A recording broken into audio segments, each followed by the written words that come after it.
Dr. Gaurav Loria, Vice President, Dr. Ravi, DMS of Apollo Hospitals Group, Apollo Hospitals Hyderabad, all my colleagues, ladies and gentlemen, Namaste and very good morning to all of you. On behalf of the National Board of Examination, also from the Society of Healthcare Communication and the Apollo Hospitals Group, which is my parent institution, we welcome our chief guest, Her Excellency Dr. Tamilisai Soundararajan. She is not only the governor of the state, but she is a medical professional, accomplished medical professional, and certainly it's our privilege to have her here. I extend my gratitude to all my colleagues of Society of Healthcare Communication. I will introduce them just to make sure that the madam is aware with them. The one is Dr. Sista Basu. She is a chairman of the Society of Communication in the Healthcare. Dr. Rakesh Upadhyay, he is a member and he is a gastroenterologist from the Max Hospital. Dr. Veena Upadhyay, she is also a motivational speaker. Dr. Ajay Kumar, ex-IMA, National IMA President and ex-member of the National Board of Examination. Dr. Rakesh Sharma, member and officer on special duty from the National Board of Examination. Dr. Shivakant Mishra, Vice President of National Board of Examination, and is a well-known minimally invasive surgeon in the city of Kanpur, Uttar Pradesh. Dr. Nilima Sharma, she is a well-known gynecologist and IVF specialist from the Kanpur, and she is a president of Kanpur Medical Association. Dr. Chetna Tiwari, she is an obstetrics and gynecologist. Dr. Sitanshu Basu, he is also a general surgeon. You must have seen that yesterday I forgot few names, but today I am better. So communication certainly gets you better. I'll tell you just one or two things. Again, I will repeat the proverb of George Bernard Shaw, that the biggest problem in the communication is illusion, and we must remove the element of illusion. I know, because that always troubles us, and that is why communication is so useful. And in the era of social media and digitalization, there are good and bad sides. So we have to ensure that we use it in a balanced and in the common sense way. Lastly, I extend my gratitude to Dr. Pratap C. Reddy and the Reddy family. I am with the Apollo Group for almost now 13 years, and I evolved from the Apollo Group. May now request Dr. Shishta and Basu.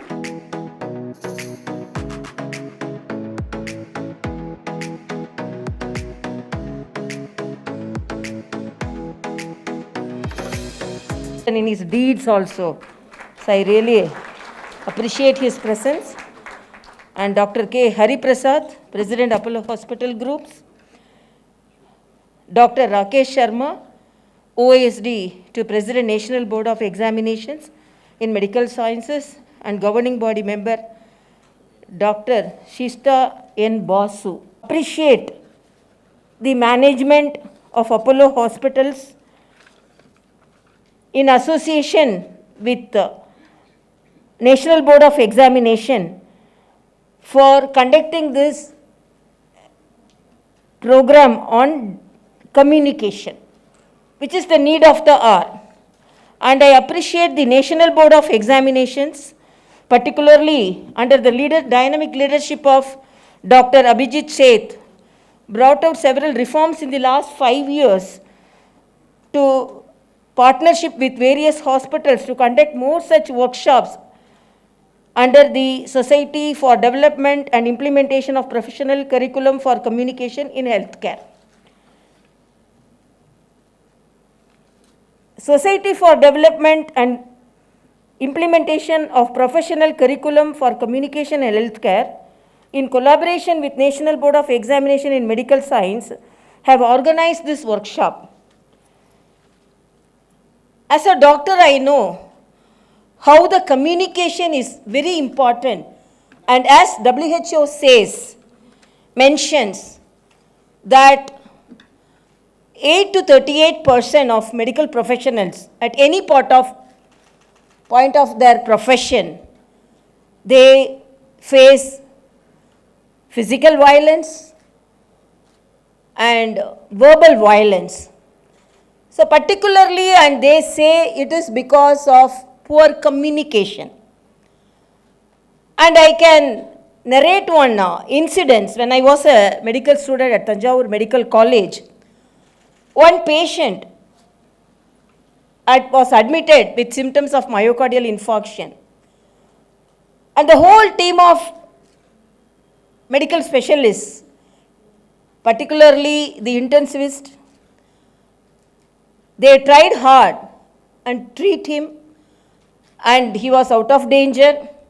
And the next day when the cardiologist went for rounds, the patient was in an irritating mood, and he expressed to the cardiologist, I am having such a big problem, you doctors didn't solve that problem at all. Then the cardiologist said, you came with such a big problem and we have solved the problem. Why you are telling? What are you telling? No, I have not passed my stools since morning. What is this? You have not solved my problem. He was unable to find out, and because of it's not communicated properly, that he was saved from such a big problem.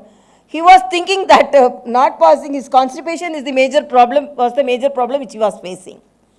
And as my personal experience, my husband is a nephrologist, and I was practicing, even though I am a gynecologist, I was practicing fetal medicine and sonology because my special interest is sonology. And once he referred a patient to me for a second opinion. That patient actually was reported normal by scan center, and he wanted a second opinion because the patient had some typical symptoms. Then I found out renal tuberculosis, which was a little difficult to find by ultrasound, but because of my experience, I found it could be renal tuberculosis, and I gave the report. That patient was arguing without knowing that I am wife of Dr. Soundararajan. No, I don't want to believe the second doctor's opinion. I want to believe only the first doctor's opinion. The first doctor scan report only would have been normal, correct, but this doctor's opinion, I think it is wrong. Then my husband asked why. No, that doctor was scanning for more than 1 hour. This doctor just kept the probe for 5 minutes and she is telling, I am suffering from some other disease. So, the communication, my husband used to tell, even though you diagnose, putting the probe with your experience, even though you diagnose very early that what is the problem, but you keep the probe on the abdomen and smear it for a few minutes so that you communicate the patient that you are very sincerely doing your scan. So, in spite of your experience, you do that. That is the communication you convey to the patient that you are very serious about her, concerned about her disease, and just don't be very fast in doing, even though you are a very big expert. So that is the message. Then I have to tell another incidents when I started as a sonologist in a peripheral center, that is at Tanjavur. Once I said a patient came and for studies of the prostate, I conveyed to him that you should come with full urine. In colloquial language, we said. Next day, when he came, the assistant asked whether you have come with full urine. I have come with full urine. Then he called the patient. The patient came and he opened a yellow bag and put one Horlicks bottle, second Horlicks bottle, third Horlicks bottle. Then he told, what is this? I asked. No, you only asked me to come with full urine, so I have taken all the urine and I have come. So, this is, even though this is a very simple incident, and this communicates us how communication is important, and how we have to communicate in a proper way. And another incident, once when we were doing rounds, one call came to our chief. One patient, one phone call came, and he went and picked the call, and then that other end of the call was inquiring about the patient in the bed number 10. Then he was asking what happened to that patient, and what is the problem, and why, what treatment and all were given. Then the chief explained it, and he asked, may I know who is the person other end? No, I am the patient from the 10th bed only. When I am personally asking, no one was answering. So I called and then I was asking about the information. So these are all the things we practically face because of loss of communication. And apart from whatever may be, the way we have to it is said that communication is 20% of the knowledge which you know, which is conveyed 80% with full of its satisfaction to the patient, so that when it is conveyed to the patient, when it is communicated to the patient, it solves a problem. And because of that only, even previously when we were students, we were also from the next generation, my husband used to say, we used to palpate the patient, we used to percuss the patient, we have to take the temperature, we have to see the tongue, we have to see the eyes.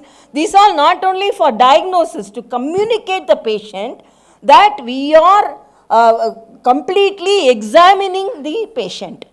And the effective communication, it may not be long words, it's very short, because even as a sonologist, I used to tell the patient, no, after the scan, you're completely all right.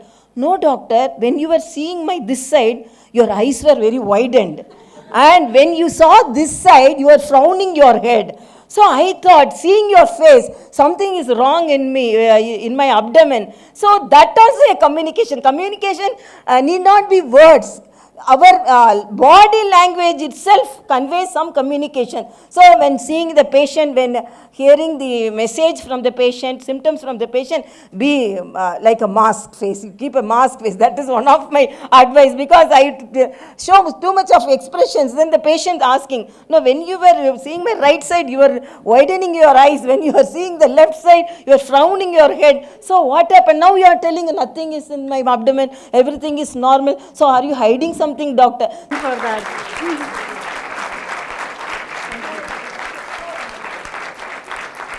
Thank you so much, Honorable Governor, for sharing your information.